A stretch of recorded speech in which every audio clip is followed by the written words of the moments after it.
पहले की बात है।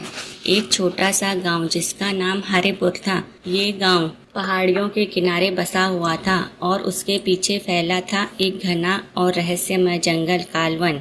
इस जंगल के बारे में गांव वालों का मानना था कि उस जंगल में भूत प्रेत रहते हैं। कोई भी सूरज ढलने के बाद उस ओर जाने की हिम्मत नहीं करता।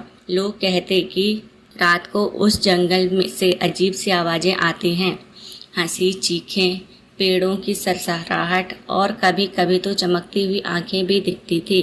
गांव के बुजुर्ग अक्सर बच्चों को डराने के लिए कहते, अगर ज़्यादा शरारत करोगे तो जंगल का भूत तुम्हें उठा ले जाएगा। हरिपुर में एक रमेश नाम का 13 साल का लड़का रहता था।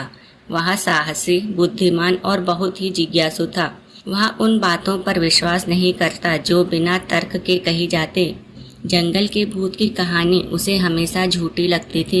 एक दिन रमेश ने अपने दोस्त नीलू से कहा, नीलू, तुमको क्या लगता है उस जंगल में भूत है? अगर सच में वहाँ भूत है तो किसी ने अब तक उसको देखा क्यों नहीं या उसकी तस्वीर क्यों नहीं ली? हम खुद जाकर देख सकते हैं।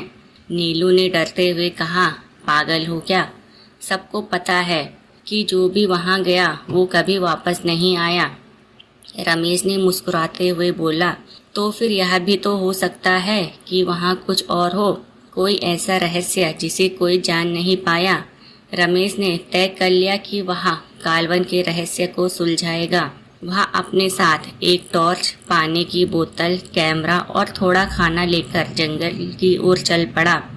शाम ढलते ही जैसे ही वह जंगल के अंदर गया, वहाँ की हवा में एक अजीब सी ठंडक और सन्नाटा था। पेड़ों की शाखाएं आपस में टकरा रही थी और अंधेरे में अजीब सी आवाज़ें गूंज रही थी। लेकिन रमेश डरने के बजाय और ज़्यादा सतर्क हो गया। कुछ दूर चलने के बाद उसे एक पुराना खंडर दिखाई दिया। यह खंडर किसी पुराने महल जैसा लग रहा था, लेकिन अब उसमें सिर्फ जाले, धूल और टूटी दीवारें बची थी। रमेश ने कैमरा निकालकर फोटो लेना शुरू किया। तभी एक जोरदार हवा चली और रमेश को लगा जैसे किसी ने उसे पीछे से छुआ हो। कौन है? उसने कांपती आवाज़ में पूछा। कोई जवाब नहीं आया, लेकिन फिर दीवार के पीछे से हल्की सी रोशनी दिखाई दी।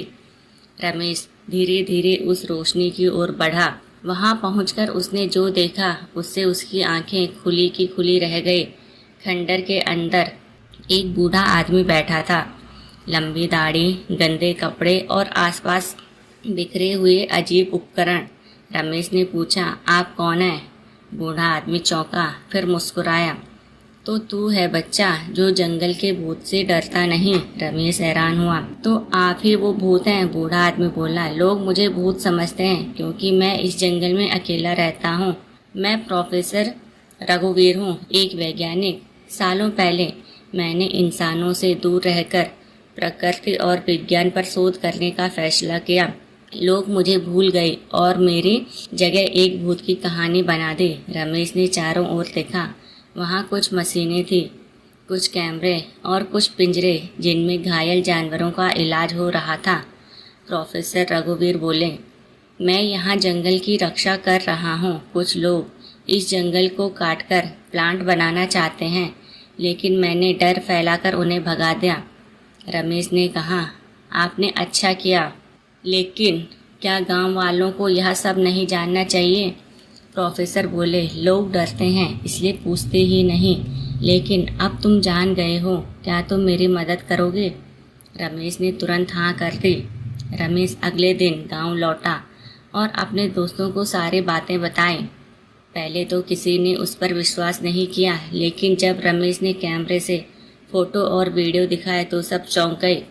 गांव के बुजुर्ग भी हैरान थे, लेकिन प्रोफेसर की मेहनत और जंगल के प्रति प्रेम को देखकर सबका दिल बदल गया। अब गांव वालों ने जंगल को डर नहीं बल्कि गर्व की नज़रों से देखना शुरू किया।